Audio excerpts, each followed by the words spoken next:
에스겔서 47장 1절부터 12절까지 말씀입니다. 구약성경 1227페이지 에스겔서 47장 1절부터 12절까지 말씀 우리 한 목소리로 같이 봉독합니다. 그가 나를 데리고 성전문에 이르시니 성전의 앞면이 동쪽을 향하였는데 그 문지방 밑에서 물이 나와 동쪽으로 흐르다가 성전 오른쪽 제단 남쪽으로 흘러내리더라. 그가 또 나를 데리고 북문으로 나가서 바깥길로 꺾여 동쪽을 향한 바깥문에 이르시기로 본즉 물이 그 오른쪽에서 스며 나오더라. 그 사람이 손에 줄을 잡고 동쪽으로 나아가며 천청을 측량한 후에 내가 그 물을 건너게 하시니 물이 발목에 오르더니 다시 천척을 측량하고 내게 물을 건너게 하시니 물이 무릎에 오르고 다시 천척을 측량하고 내가 무릎을 건너게 하시니 물이 허리에 오르고 다시 천척을 측량하시니 물이 내가 건너지 못할 강이 된지라. 그 물이 가득하여 헤엄칠 만한 물이요 사람이 능히 건너지 못할 강이더라. 그가 내게 이르시되 인자야 내가 이것을 보았느냐 하시고 나를 인도하여 강가로 돌아가게 하시기로 내가 돌아가니 강 좌우편에 나무가 심히 많더라. 그가 내게 이르시되 이 물이 동쪽으로 향하여 흘러 아라보로 내려가서 바다 위에 이르시니 이 흘러 내리는 물로 그 바다의 물이 되살아나리라. 이 강물이 이르는 곳마다 번성하는 모든 생물이 살고 또 고기가 심히 많으리니 이 물이 흘러 들어가므로 바닷물이 되살아나겠고 이 강이 이른 각처에 모든 것이 살 것이며 또 이 강가에 어부가 설 것이니 엔게디에서부터 에네글라임까지 금을 치는 곳이 될 것이라. 그 고기가 각기 종류를 따라 큰 바다의 고기같이 심히 많으려니와 그 진펄과 개펄은 되살아나지 못하고 소금 땅이 될 것이며 강 좌우가에는 각종 먹을 과일 나무가 자라서 그 잎이 시들지 아니하며 열매가 끊이지 아니하고 달마다 새 열매를 맺으리니 그 물이 성소를 통하여 나옴이라. 그 열매는 먹을 만하고 그 잎사귀는 약 재료가 되리라. 아멘. 하나님께서 에스겔 선지자에게 여러 환상들을 보여주셨죠. 그 중에서 대표적인 환상을 들라면 에스겔서 37장에 나오는 마른 뼈가 살아나는 환상이고, 그리고 이제 오늘 47장에 나오는 성전에서 나오는 물, 그에 대한 환상인 것입니다. 하나님께서는 에스겔 선지자를 성전의 앞면 동쪽을 향해 나아 있는 성전 문으로 인도하시죠. 그럴 때 에스겔 선지자는 한 놀라운 광경을 보게 되는 것입니다. 지성소와 송소로 구성된 그 성전으로부터 성전 그 동쪽 문으로부터 물이 스며져 나오는 것을 보게 되는 것입니다. 자, 우리 오늘 1절 2절 말씀인데 우리 다시 한번 같이 읽어봅니다. 1절 2절입니다. 그가 나를 데리고 성전문에 이르시니 성전의 앞면이 동쪽을 향하였는데 그 문지방 밑에서 물이 나와 동쪽으로 흐르다가 성전 오른쪽 제단 남쪽으로 흘러내리더라. 그가 또 나를 데리고 북문으로 나가서 바깥길로 꺾여 동쪽을 향한 바깥문에 이르시기로 본즉 물이 그 오른쪽에서 스며 나오더라. 자, 이 성전 동쪽에서 물이 나와서 계속 직진으로 흘러가면 뭘 만나게 되냐 하면 뜰에 그렇게 만들어진 번제단을 만나게 되는 것입니다. 자, 그런데 계속 흐르면 번제단을 통과해서 흘러야 되는데 물이 가다가 번제단이 있는 데서 남쪽으로 이렇게 우회하는 것입니다. 우회해서 다시 동쪽으로 흘러가는 거죠. 그러니까 제단을 쫙 이렇게 옆으로 돌아서 그리고 다시 직진을 해서 동쪽으로 가는 모습인 것입니다. 그런데 천사는 이 에스겔 선지자를 북쪽 바깥 북쪽문 쪽으로 인도해서 이제 이 거룩한 구역으로 그렇게 구별되고 있는 500척 되는 그런 성전의 담 바깥으로 그를 나오게 하는 것입니다. 그래서 그 바깥 북쪽으로 이제 시계 방향으로 쭉 돌게 만드는 거죠. 그래서 어느 쪽으로 옵니까?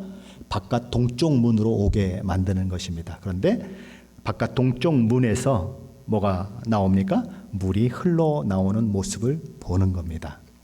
자, 그러면 퀴즈입니다. 왜 하나님께서는 그냥 동쪽 문 바깥 문으로 나가게 되면 될 텐데 왜 에스겔 선지자를 굳이 북쪽 바깥 문으로 나가서 그 담을 이렇게 삥 돌아가지고 동쪽 문으로 오게 만드셨을까요? 이유가 뭘까요? 너무 어려워요? 예. 이건 딱 하나예요. 하나님께서 바깥 동쪽 문으로 들어오시고서 하나님 뭐라고 말씀하시죠? 이 동쪽 문은 내가 들어온 문이니까 닫아라 라고 말씀하셨어요. 그러니까 동쪽 문은 지금 굳게 닫혀 있는 것입니다. 그러니까 바깥 동쪽 문, 그러니까 외부에서 거룩한 구역으로 들어오는 바깥 동쪽 문은 완전히 잠겨 있어서 열지 못하는, 영원히 열지 못하는 것입니다. 그러니까 이 에스겔 선지자가 이 동쪽 문, 바깥 동쪽 문으로 나갈 방법은 없는 거예요. 그래서 어디를 갑니까?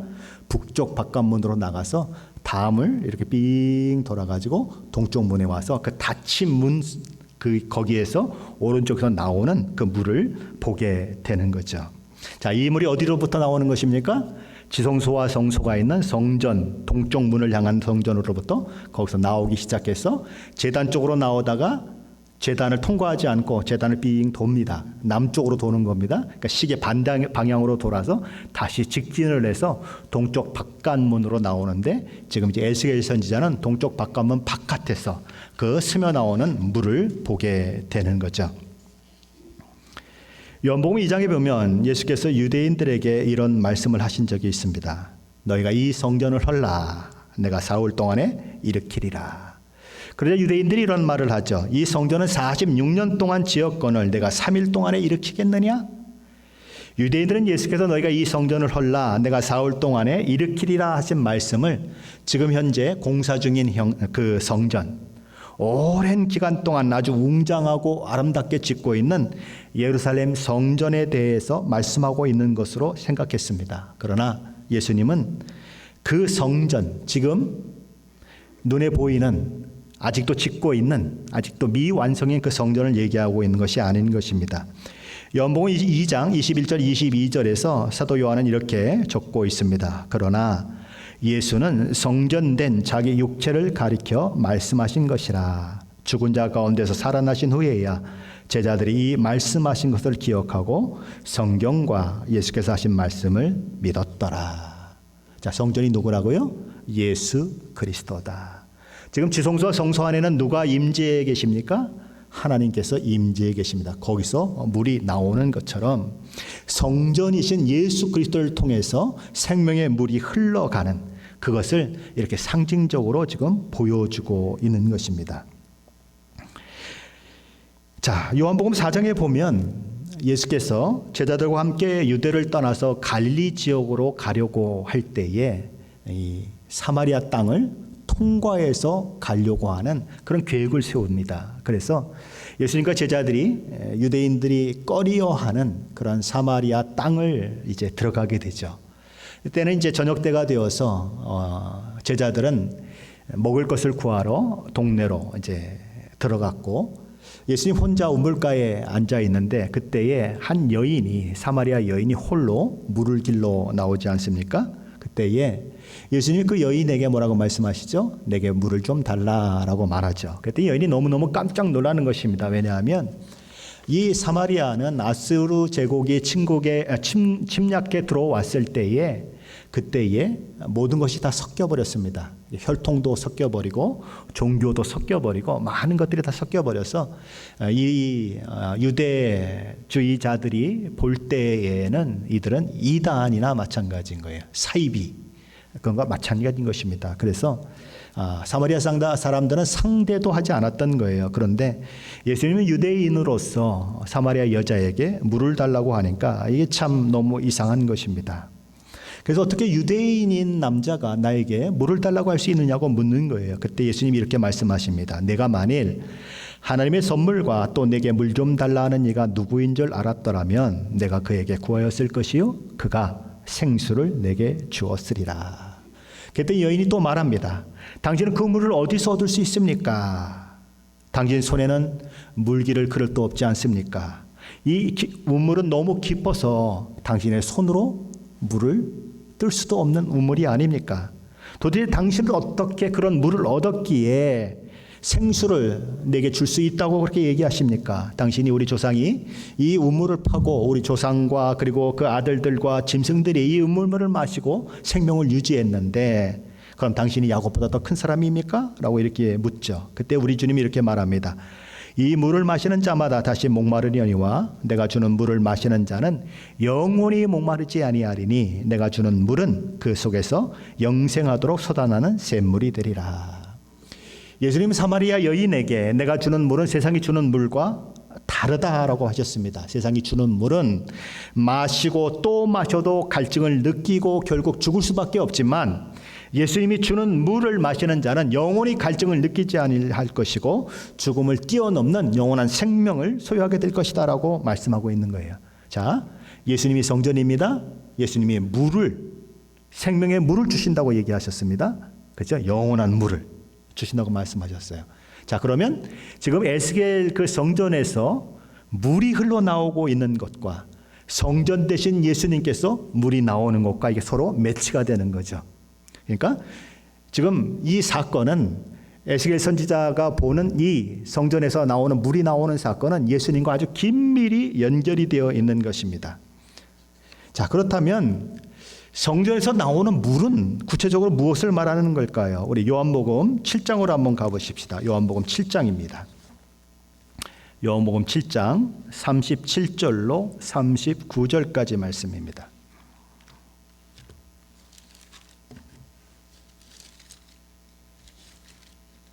요한복음 7장 37절로 39절 말씀입니다. 찾으셨나요? 요한복음 7장 37절로 39절 말씀 우리 한 목소리 같이 봉독합니다.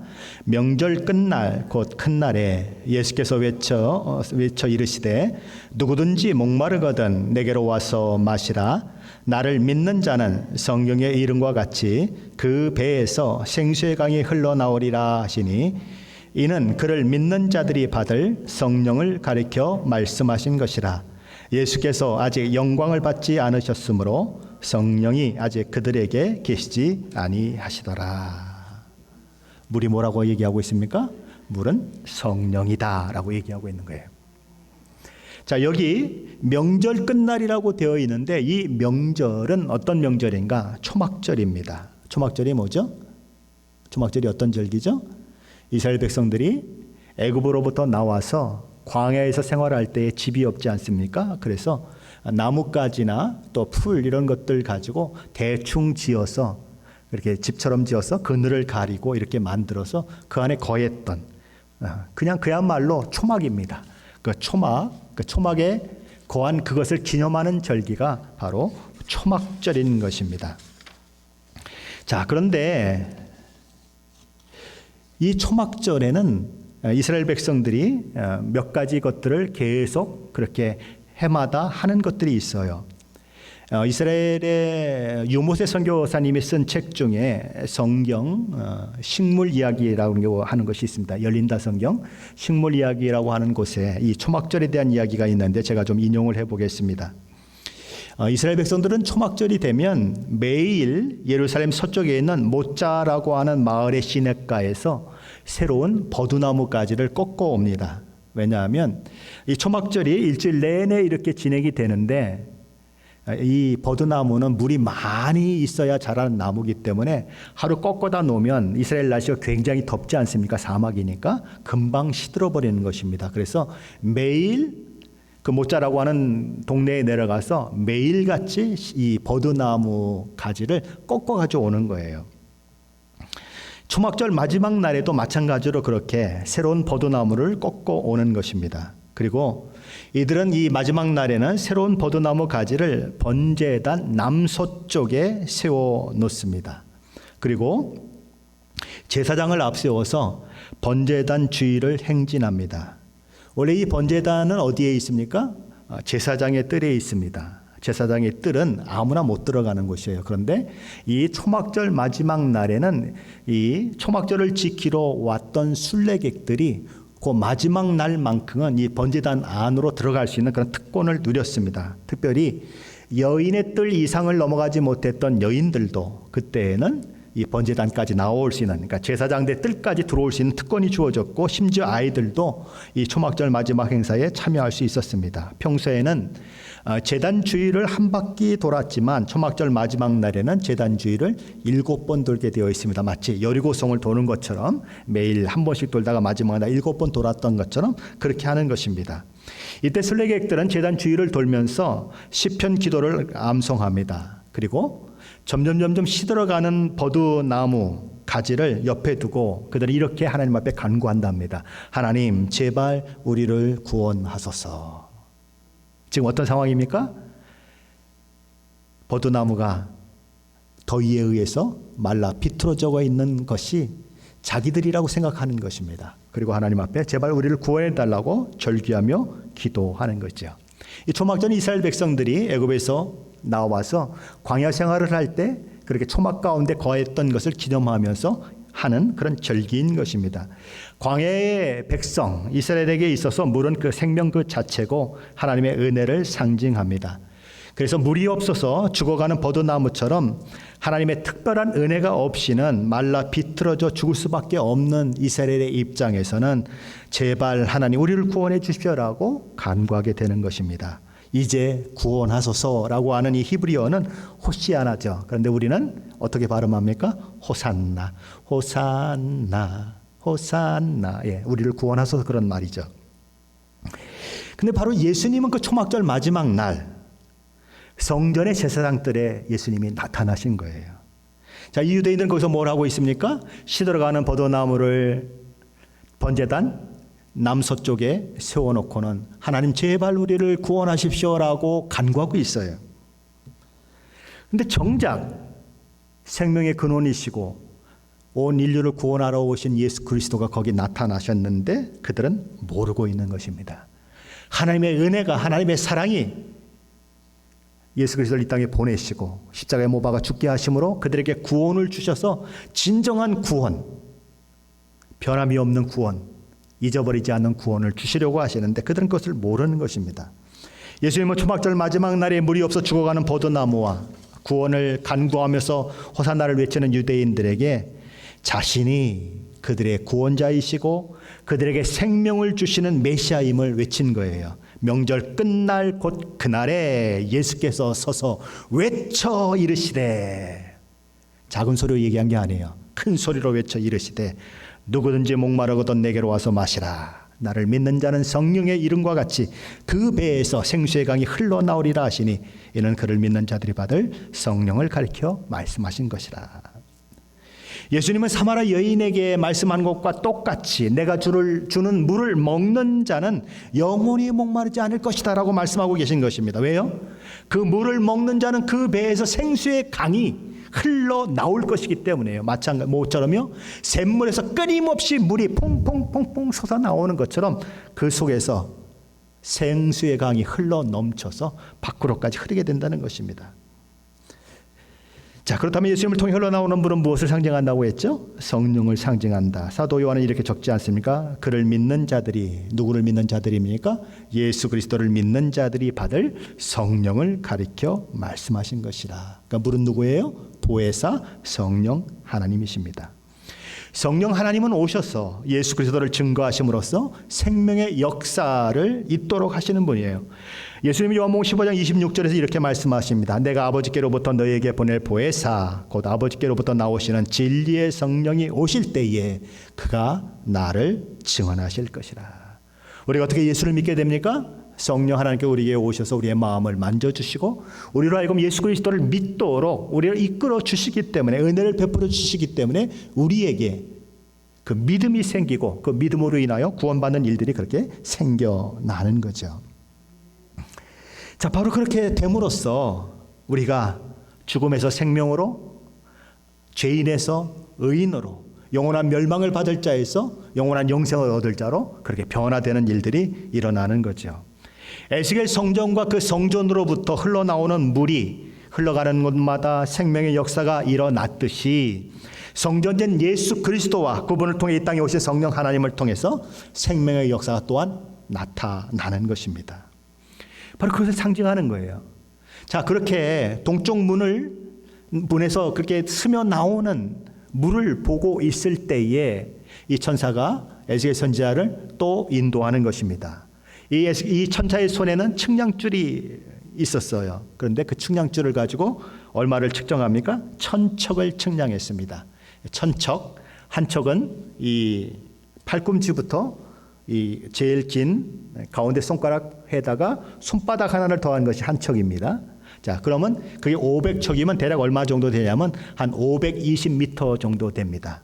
자, 그래서 520m 정도 이 성전을 구분하는 벽으로부터 떨어진 곳으로 가서 에스겔 선지자에게 그 물을 건너보게 하는 것입니다. 그랬더니 어디까지 찼다고요? 물이 발목까지 찼다라고 얘기하는 거죠. 천사가 다시 또 1000척을 측량했습니다. 520m를 더 갔습니다. 그러니까 1040m를 간 거죠. 토탈. 그랬더니 어디까지 물이 찼습니까? 무릎까지 찼다라고 얘기하는 것입니다.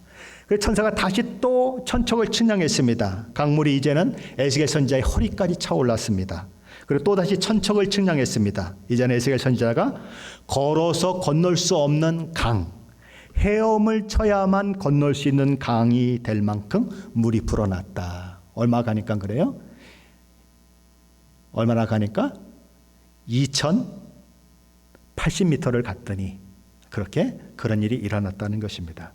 가면 갈수록 점점 물의 깊이와 너비가 점점 많아져서 온 세상이 물로 가득 찬 모습, 그것을 지금 보여주고 있는 거죠. 이사야서 9장 11절 또 하박국 2장 14절에 보면 이런 말씀이 있습니다. 이는 물이 바다같이 여호와의 영광을 인정하는 것이 세상에 가득함이니라. 마지막 시대에 바로 온 세상의 사람들이 하나님을 아는 일들로 마치 바다에 물이 가득 차 있는 것처럼 그렇게 될 것이다 라고 이사야서 9장 11절과 그리고 또 하박국 2장 14절에서 예언하고 있는데 그 말씀이 되어질 것을 여기서 얘기하는 것입니다. 자, 그렇다면 이 에스겔 성전에 물이 흘러갈 때에 도대체 어떤 일이 일어날까요? 오늘 본문 에스겔서 47장 8절 말씀인데 우리 함께 같이 읽어봅니다. 에스겔서 47장 7절 8절 말씀입니다. 같이 읽겠습니다. 그가 내게 이르시되 인자야 내가 이것을 보았느냐 하시고 나를 인도하여 강가로 돌아가게 하시기로 내가 돌아가니 강 좌우편에 나무가 심히 많더라. 그가 내게 이르시되 이 물이 동쪽으로 향하여 흘러 아라바로 내려가서 바다에 이르리니 이 흘러내리는 물로 그 바다의 물이 되살아나리라. 에스겔 선지자는 성전으로부터 흘러나오는 물이 이런 곳마다 생명의 역사가 있는 것을 보게 됩니다. 강물이 흐르는 좌우에는 각종 나무가 심히 많아졌습니다. 사막에 생명의 강물이 흐르자 사막이 숲이 되어 버린 것이죠. 그리고 사막에 그런 일들이 일어났을 뿐만 아니라 물이 동쪽으로 계속 흘러서 어디까지 가냐면 아라바로 내려가서 바다에 이르자 죽은 바다가 그 바다에 물이 살아났다라고 오늘 성경은 얘기하는 것입니다. 여기 바다는 어디일까요? 이 바다는 사해입니다.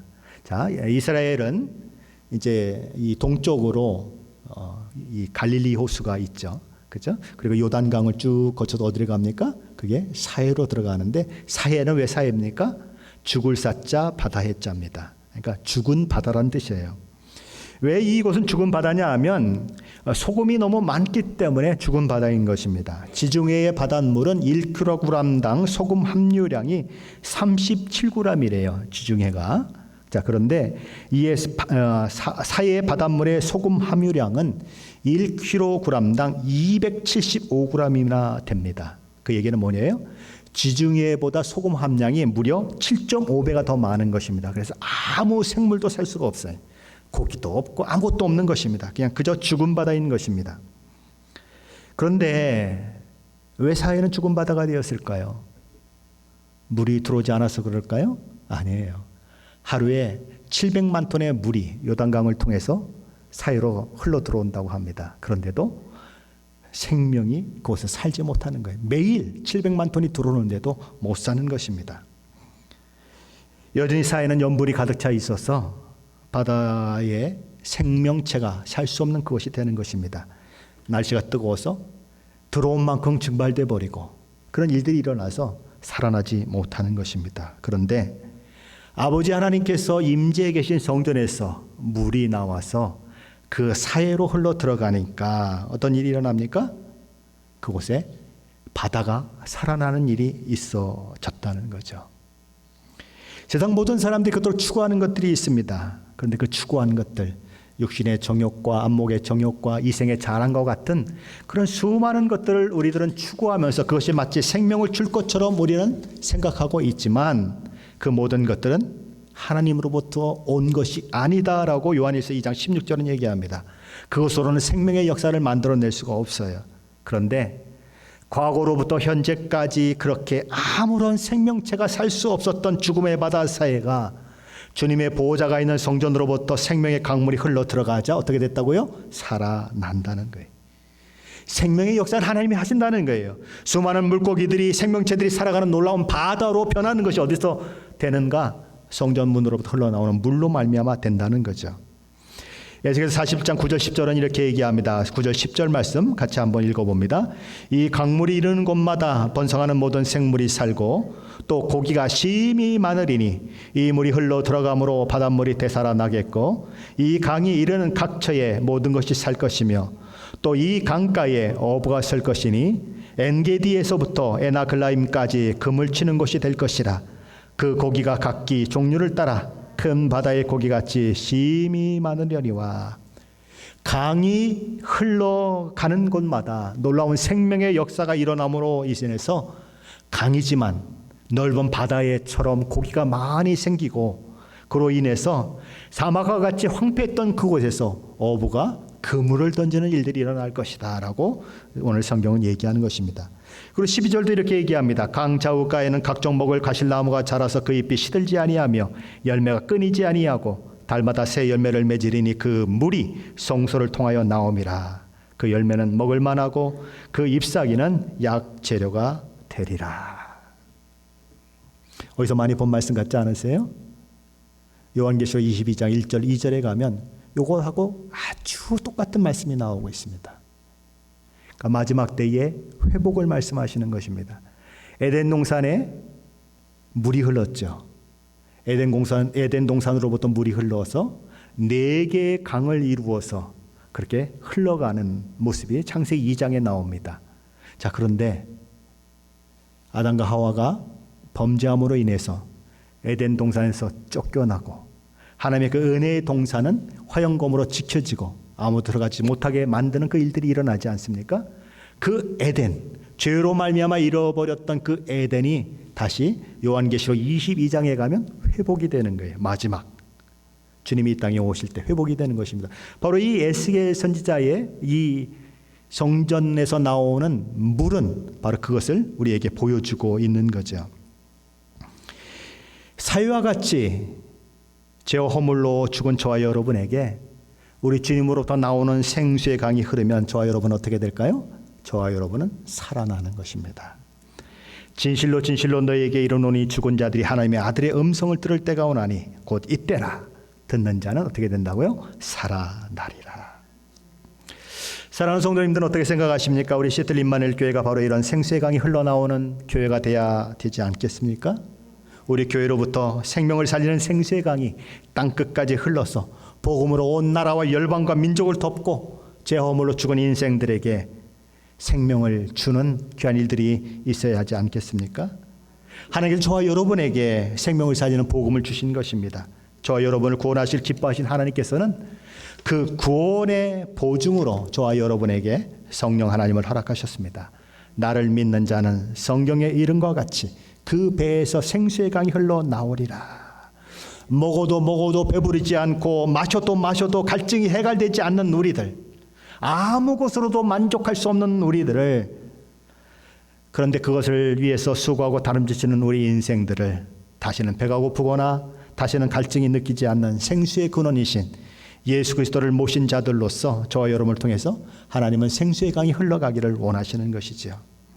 저와 여러분의 가정에, 저와 여러분의 사업태에, 저와 여러분을 아는 사람들에게 열방과 나라와 민족 가운데 생수의 강이 흘러보내기를 원하시는 것, 그 하나님의 뜻인 것입니다.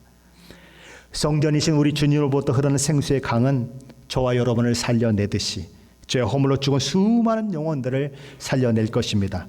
저와 여러분의 가정을 살려낼 것이고 저와 여러분이 섬기는 교회를 살릴 것입니다. 자, 그런데 그 영적으로만 일어날까요? 아닌 것입니다. 저와 여러분이 생명을 얻고 저와 여러분의 복의 통로가 되면 땅도 축복을 받는다고 성경은 얘기해요. 가나안 백성들이 죄가 관영했을 때에 땅이 저주를 받습니다. 이스라엘 백성들이 하나님을 잃어버리고 우상을 섬기고 악을 행할 때에 땅이 저주를 받습니다. 그래서 땅이 어떻게 해요?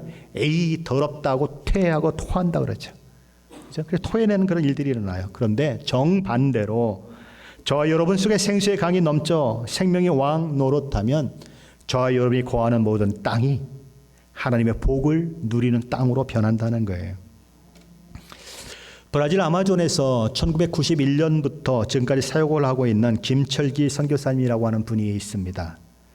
이분이 쓴 책 중에 가슴 찢는 회개라는 책이 있고, 이분 와이프가 되는 선교사님 5년 전에 돌아가셨는데 그분이 살아생전에 설교했던 내용들을 적어서 2권의 책으로 나온 책이 있는데, 그 책은 뭐냐면 나는 왕 바리새인입니다 라고 하는 책이 있어요. 자, 그런데 이 가슴 찢는 회개라고 하는 책에서 그가, 이 선교사님이 아마존에서 경험했던, 브라질 아마존에서 경험했던 그 이야기를 합니다. 그는 이제 브라질 아마존에서 신학교를 만들어서 약 60여 명의 학생들을 가르쳤어요. 근데 그 마음 가운데 큰 부흥을 사모하는 마음이 있는데 실제는 부흥이 이루어지지 않는 거예요. 그래서 굉장히 답답해합니다. 하나님, 정말 내가 이곳에서 사역해야 하고 하는 것이 하나님의 뜻이 아니라면 저희들 그냥 떠나게 해주시든지 아니면 차라리 그냥 저희들을 죽여주시든지 그러시라고 간구할 만큼 그렇게 부흥에 목마르게 됩니다. 그런데 어느 날 이제 학교 모든 일정이 끝나고 오전 10시 30분에 학교에서 채플을 하게 됩니다. 그리고 채플이 끝난 다음에 이제 기도회를 하고 이제 각자의 모든 사람들을 아마존 정글로 들여보냅니다. 남자 따로 여자 따로 들여보내서 그 정글 속에서 홀로 앉아서 기도하게 만들었어요. 근데 이 기도 시간에 성령 하나님께서 그 학생들 하나하나를 만져주시는 것입니다. 신학교에서 공부를 그들이 하고 있지만 그들이 가지고 있는 죄를 하나님이, 성령 하나님이 보게 만드셨어요. 그분의 책을 보니까 신학생으로서는 도저히 할 수 없는 짓들을 그들이 하고 있는 것입니다. 그 안에는 플레이보이 같은 친구들도 있었어요. 밤마다 욕정을 불태우는 사람들도 있었어요. 짐승과 수관하는 사람들도 있었어요. 엄청난 일들이 세상에서 있는 온갖 세상의 그 악한 것들이 그 신학생들 가운데 있었는데 하나님이 그걸 다 보여주셨어요. 그래서 성령이 얼마나 강하게 그들의 죄를 책망하는지, 이들은 그냥 그 정글 속에서 울부짖고 뒹굴고, 어떤 사람은 막 미친 듯이 소리 지르고 하나님 잘못했습니다 그러면서 그렇게 회개하는 일들이 일어났어요. 그리고 그들 가운데 회개가 일어나니까 그들이 학교 공부를 끝나고 동네로 돌아가면 어떤 사람이 될까요? 완전히 이전과 다른 사람이 돼버린 거예요. 동네 사람들이 그 사람을 분명히 알고 있는데, 야, 니까지 게 무슨 신학을 해, 니까지 게 무슨 목사를 해 하고 얘기했었는데 이게 아니에요. 어제하고 완전히 달라졌어요. 그래서 무슨 일이냐, 그래서 동네 사람들이 신학교를 원종을 와가지고 구경을 하게 됐습니다. 도대체 무슨 일이 일어난 거냐? 어떻게 이렇게 이 망나니 같은 것들이 이렇게 바뀔 수가 있느냐? 그래서 신학교를 구경 오는 사람들이 생기고 그 동네에 놀라운 부흥이 일어나는 그 일들이 있었습니다. 성령의 생수의 강이 그들 가운데 흘러서 성령께서 그들의 죽은 행실을 보게 만드니까 그들은 회개하고 새 생명에 걸맞는 열매들이 나타나게 됐어요. 자, 그런데 그런 영적인 부흥이 일어났는데 그걸로만 그치지 않더라는 거예요. 부수적으로 나타나는 은혜가 또 있더라는 거예요. 어떤 은혜냐 하면, 이 아마존 검은강이라고 부르는 상류 지역인데 그곳에는 망고 나무가 있었대요. 우리는 맹고라 그러죠. 맹고 나무가 있었는데 이 김철기 선교사님이 15년 동안 거기서 선교하는 동안에 한 번도 맹고 나무에서 열매가 맺히는 것을 본 적이 없대요. 그런데 이런 영적인 부흥이 있은 이후에, 회개가 있은 이후에 맹고 나무가 큰 거든 작은 거든 주렁주렁 맹고가 열렸대요. 이 농업에 종사하는 박사들은 이 땅의 흙이 산성이라서 결코 열매를 맺을 수 없다고 연구 결과를 발표했는데, 이상하게 그곳에 열매들이 맺혀지는 그 일들이 일어났다는 거예요. 뭘 통해서요? 성령의 역사를 통해서 사람이 변하니까, 그들이 하나님의 축복받는 사람이 되니까 그들을 통해서 그들의 거하는 땅까지도 축복을 받아서 그런 일들이 일어났다는 거예요. 선교사는 그때 일을 이렇게 적고 있습니다. 2020년부터 이 도시의 모든 망고 나무에 망고가 주렁주렁 열렸다. 망고뿐만 아니라 다른 과일들도 많이 수확되었다. 할렐루야. 이것은 기적이다. 어마어마하게 큰 거목부터 작은 망고 나무까지 망고들이 주렁주렁 풍성하게 열렸다. 역대하 7장 14절에 내 이름으로 일컫는 내 백성이 그들의 악한 길에서 떠나 스스로 낮추고 기도하여 내 얼굴을 찾으면 내가 하늘에서 듣고 그들의 죄를 사하고 그들의 땅을 고칠지라라고 약속하셨는데, 그들의 죄가 사해지자 땅이 고쳐지는 일들이 이루어졌다. 그러면서 그분은 이렇게 얘기합니다. 지금도 주님은 부흥을 꿈꾸며 부흥을 위하여 기도하는 성도를 찾고 계신다. 그리고 우리의 회개를 통하여 황폐한 이 땅을 바꾸어 주신다. 성전이신 우리 주님으로부터 생수의 강이 저와 여러분 가운데 흘러 들어왔습니까? 성령 하나님의 놀라운 역사로 십자가 대속의 은혜를 깨닫고 구원받은 자, 새 생명을 얻은 자가 되었습니까? 그렇다면 우리 주님의 말씀대로 그 생수의 강이 저와 여러분의 배에서 흘러나오는 것이 당연한 것입니다. 무슨 얘기예요? 저와 여러분이 생명의 물을 흘려보내는 자가 되었다는 것입니다. 저와 여러분이 생명을 살리는 생명의 강을 흘려보내는 복의 통로가 되었다는 거예요. 저와 여러분이 생명의 샘인 것을 기억하십시오. 저와 여러분이 생명의 샘에서 생명의 물을 흘려보내는 사람이라고 하는 것을 기억하십시오. 저와 여러분이 가는 곳마다 그러므로 생명의 역사가 일어나기를 축원합니다. 저와 여러분이 있는 곳에 가정이 살아나고 교회가 살아나고 주변 사람들이 살아나고 저와 여러분이 거주하고 있는 땅도, 저와 여러분이 몸담고 있는 직장도, 저와 여러분이 운영하고 있는 사업도, 저와 여러분이 영적으로 하나님의 놀라운 축복을 경험함으로 인해서 그 땅도 고쳐지고 그 상황도 고쳐지고, 그래서 모든 것이 하나님의 은혜 가운데 이루어진 그 일들이 있기를 축원합니다. 내 영혼이 잘된 같이 내가 범사에 잘되고 강건하기를 원하노라. 아마존 김철기 선교사님의 땅에서 이루어진 일이고, 오늘 저와 여러분의 삶의 현장에서 일어나야 되는 일인 것입니다. 근데 무엇이 먼저라고요? 무엇이 먼저라고요? 영적인 것이 먼저예요. 이것이 뒤바뀌면 안 되는 거예요. 뒤바뀌면 망하는 거예요. 영적인 것이 먼저고 그 나머지는 부수적으로 따라오는 거예요. 피조물도 하나님의 아들들이 나타나는 것을 고대한다고 로마서는 얘기하고 있어요. 하나님의 아들들이 나타나서 그들이 회복되면 피조물도 회복되기 때문에 그들이 그것을 그렇게 고대하는 거예요.